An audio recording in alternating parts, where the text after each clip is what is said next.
Laura A. Grace here, the author of Dear Author, Letters from a Bookish Fangirl, Teen Lines of Poetry Collection, and Finding God Anime Devotional for Otakus, which is free on a variety of platforms. I'll leave a link down below in case if you'd like to check it out. Happy Friday, my friends! I am so excited for this manga review, manga recommendation.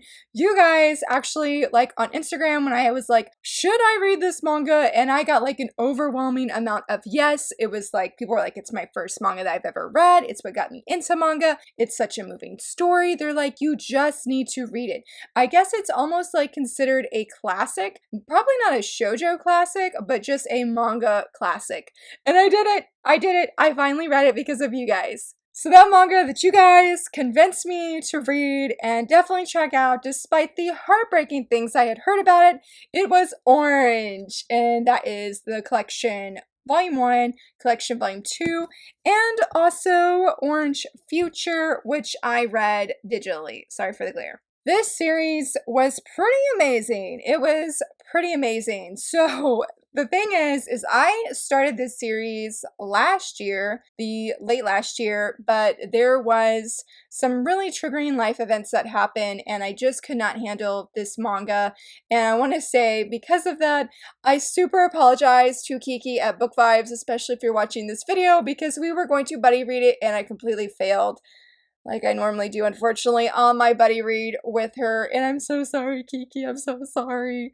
I picked up this series again, actually on the day that Winter Storm Izzy hit and knocked out our power. And I was like, you know what? I want something long to start because I like leaving reviews on Goodreads after I read a volume. And I knew that since we didn't have any Wi-Fi or power, that reading short manga volumes would not be the best thing for me right now. So I went through and I was looked through my collection. I was like, I don't have anything that's super long. And then I looked at my stack of books I got from the library and I was like, hello, Orange is a pretty big boy. This has 3 volumes.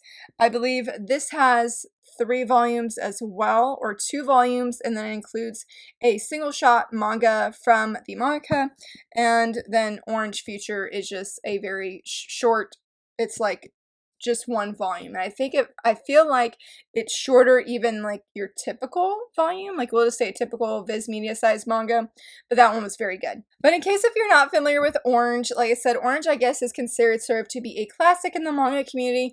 Orange is about our main girl here. Her name is Naho, and she gets a letter from her future self, 10 years in the future, and tells her that she wants her to save this young man right here, Kakaroo. Yeah, that's his name, Kakaroo. But she wants her to make different decisions. And so in her letters, in Naho's future self's letters, she tells her, gives her subtle things that she would like her to do instead of what she did to change, hopefully, the outcome. And that begins this story. It's like a sci-fi romance, I think, is it sort of marketed as, because it does have a little bit of time travel. In fact, I think that's, yeah, on the second one, it says an epic love story across time. And it was really good. It was very interesting. I'm glad that I came back and reread this, or restarted it and read it all the way through, and I can't believe I read the whole series in a day. I have not done that in a really long time, especially one that is quite this long.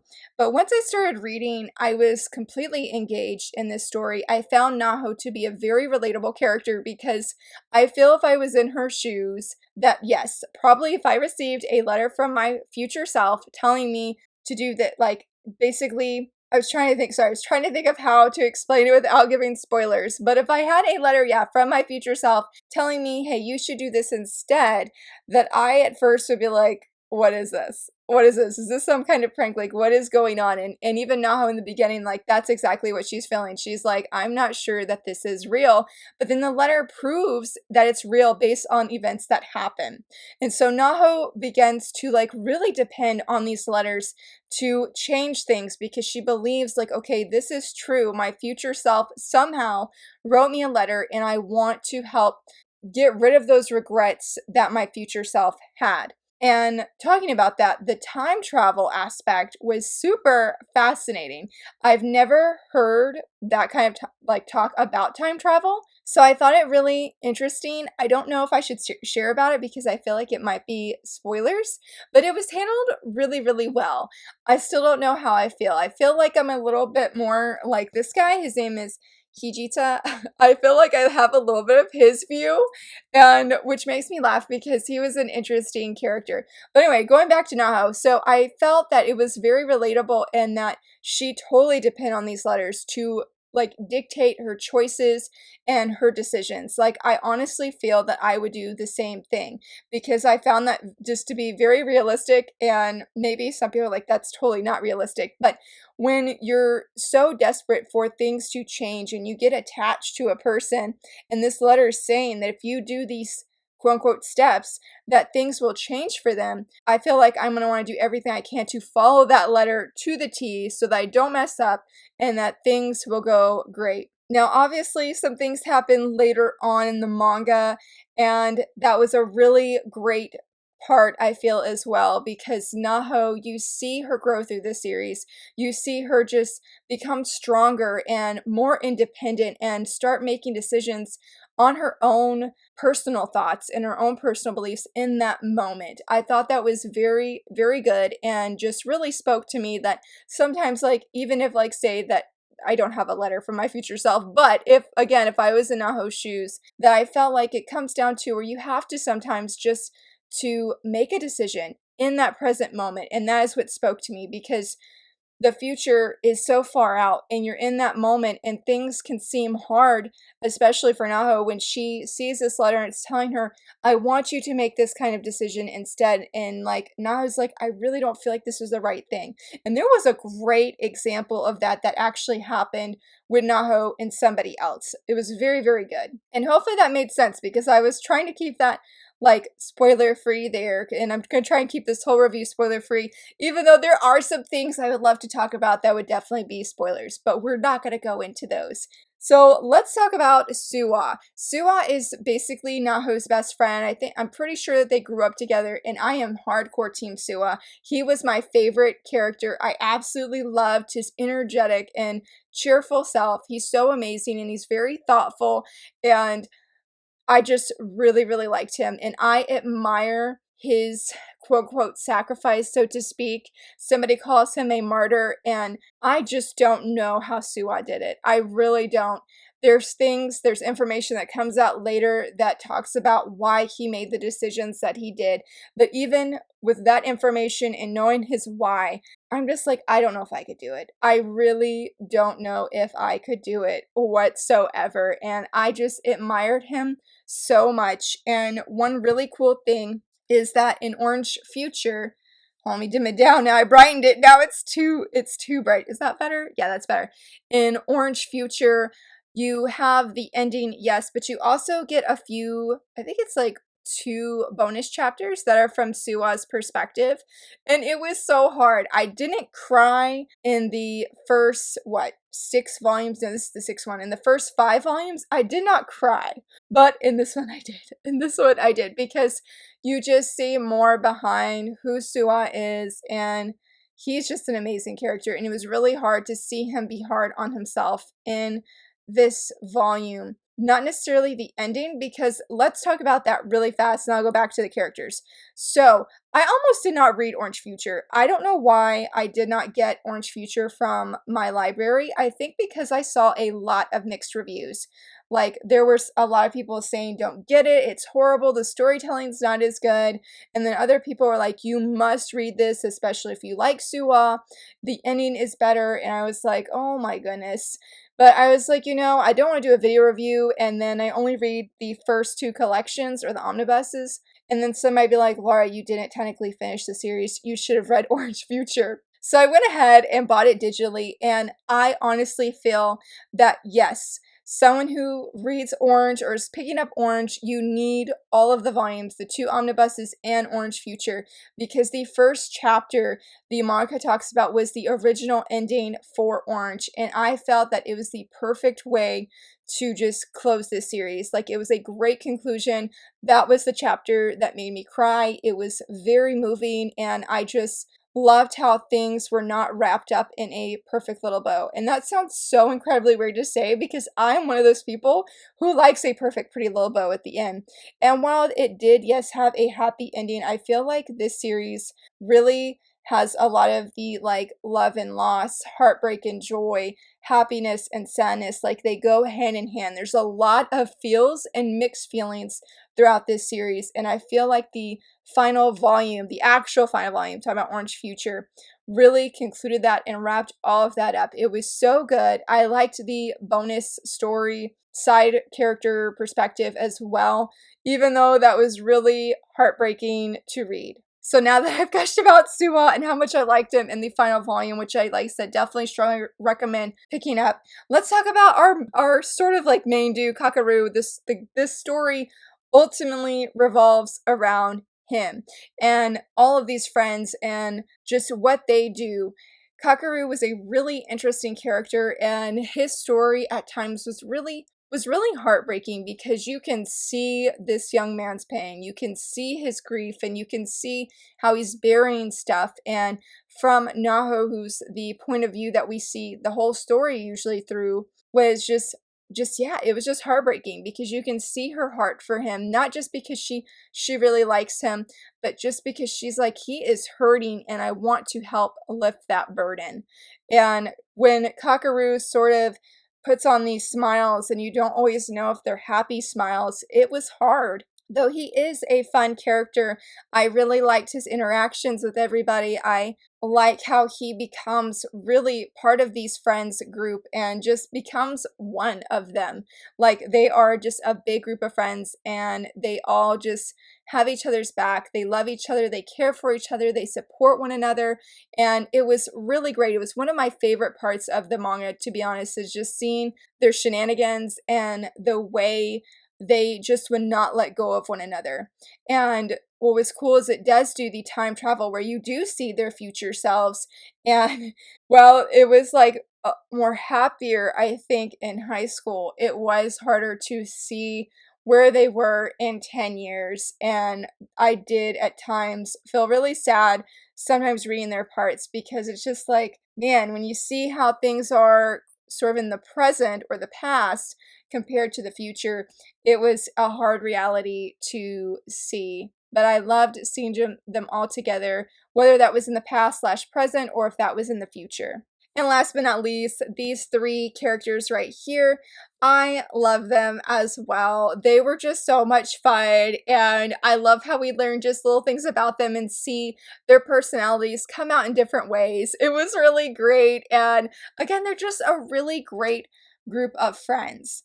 Now, talking about group of friends and scrolling through, this is not social media, and flipping through the manga, the art is beautiful.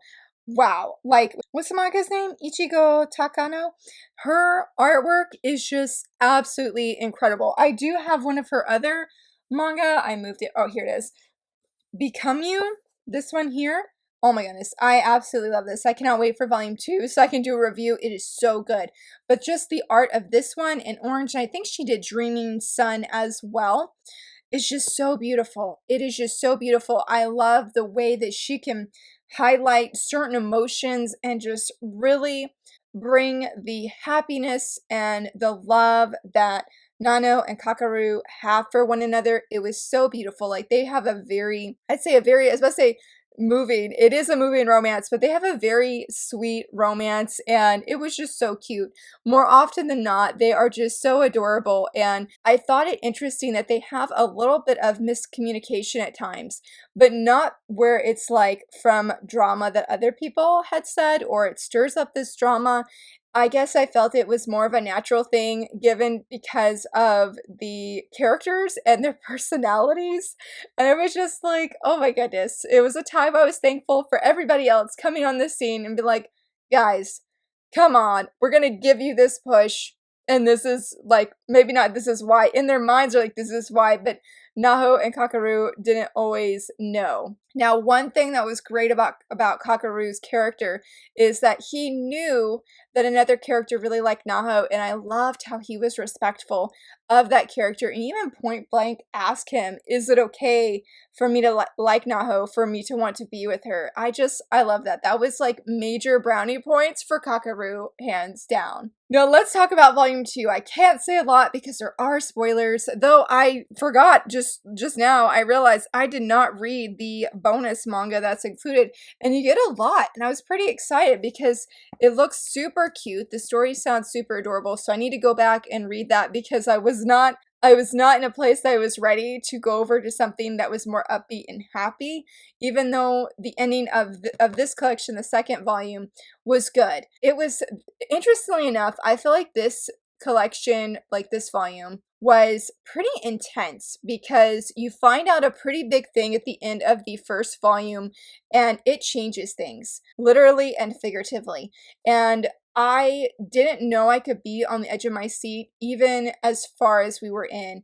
Granted, you're getting closer to the moment where you know something is about to happen. And one of the things that I struggled with in the first volume is I was really afraid that since this manga is geared towards a younger audience, not like a super young audience, but to teenagers, not to adults, I was really nervous that she was projecting a message that when there is a person in need, okay, that a romance could help solve or help save that person. I was really nervous about that message, especially for young teenagers, because I don't feel like that's always healthy. Yes, I do think that at times being in a relationship with somebody can help save you from a worse situation or a bad situation, but I don't feel like that is the ultimate way to save somebody. And I was so glad that I kept reading and whatnot, because this volume really showed that yes, while it can be that a girl that, in this case, okay, we're just gonna say, I won't use names per se, but in this case, that when a boy likes a girl, that yes, maybe his crush can help save him, but it takes a whole community, it takes a whole group of friends for them to speak to those lies in that young man and help him see that he is worth saving, that he is worth being loved, that he is just cared for, and that they want him to be here with them because they love him, they care for him, that is their friend, he is one of them, and they want him here. And I loved how it was all these friends, not just one girl, but all these friends that were able to help change help change what had happened in the past and make a new future for this young man. I absolutely loved that. I thought that was just very powerful. And then on top of reading the end message, or like author's note, was very moving because she makes it such a good point that always treasure the people around you, yeah, please treasure each and every day, the present, the moment, and yourself. It was just awesome. I feel like she has such an incredible message that every person needs, that that we're all worth saving, and that we are all special, and that we deserve to be loved and to be cared for, and that if something were to happen to us, we would be missed. It's not going to be like, well, nobody's going to mourn for me when I'm gone. No, that is 100% not true. And so I really love just how these friends banded together, they came together, and that they wanted to make a difference. And then when it came to Orange Future and you see that final chapter and how it wrapped up, it was perfect. It was everything. It was so good, and I loved it. I really, really did. I thought it's so especially powerful. And she wrote a 2 to 3 pages author note explaining, just what she, I don't know if it was more of what she envisioned for this manga. Yes, here we go. I wanted to go to it, but some things that she mentioned is that she wanted to show that mending a deeply broken heart takes time. And I felt like that showed in the 2 volumes, and then in the ending as well. And it was just so beautiful. And like I said, it's more than just a few sentiments or a few words in here and there. Like, it has to be shown through actions, through words. And even if there's times where we'll mess up, I mean, Naho messes up, and it was so hard to see, and she was just trying to make things better. And sometimes our actions can come across differently to other people. I know I've been in that situation more than once, where it's like, you say something and you mean it a different way, but the person takes it differently. You're like, oh, why did I even say that in the first place, kind of thing. But those friendships stay strong. They keep growing, even when there's pain there, that like she encourages, you know, keep reaching out, keep trying to be there. And that's for any person. And so I really love this message in Orange a lot. I thought it was super beautiful and super profound. I'm sort of surprised, like after reading the message and just reading this story, that it's not talked about more often. I mean, I feel like it's very popular, but maybe because it's not this super happy ending. I mean, these characters struggle and they still have heartache, and things are not all light and fluffy by the end. Yes, things are different, but that doesn't mean that everybody is whole and mended right away. I think that can be a hard thing to reread often, but I am so glad I read this. Thank you, manga community, for encouraging me to read Orange. It was an incredible read, and I'm so glad that I picked this up during a winter storm and dove into it because it really spoke to my heart, and definitely feel like this will be something special. So I would recommend this series to everyone. It does have some triggering things, so definitely keep that in mind. Like I said, I mean, at first I put it down, but I'm really glad I came back to it, and I just would encourage the same thing for anyone who puts it down to come back, try picking up again.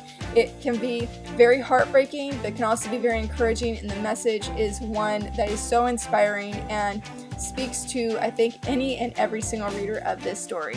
What is a manga, friends, that you would love for other people to read, regardless how impactful or encouraging the message is? I would love to hear what you guys would recommend, and if you enjoyed this video, please give it a thumbs up and subscribe, and thanks so much for watching.